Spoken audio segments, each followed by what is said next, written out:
আমি মেহেদি হাসান। তো আমি একটি বই পড়ছিলাম। বইটির নাম হচ্ছে রিচ ড্যাড পুয়ার ড্যাড। বইটির লেখক রবার্ট টি কিওসাকি। তিনি এই বইটিতে ৫ ধরনের মানুষের চিন্তা বা কল্পনা প্রবণ মানুষকে বলেছেন। প্রথমটিতে তিনি বলেছেন এই ধরনের চিন্তাধারার মানুষ তারা অতীত নিয়ে পড়ে থাকে। তারা বলে আমি এই কাজটা করতে পারতাম। আর দ্বিতীয় ধরনের মানুষ ছোট ছোট স্বপ্ন দেখে বা ওইটা বাস্তবায়িত করে না।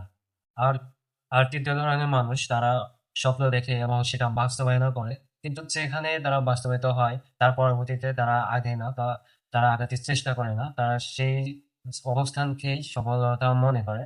বাট এ ধরনের মানুষ সেই একই জায়গাতেই তারা থাকে।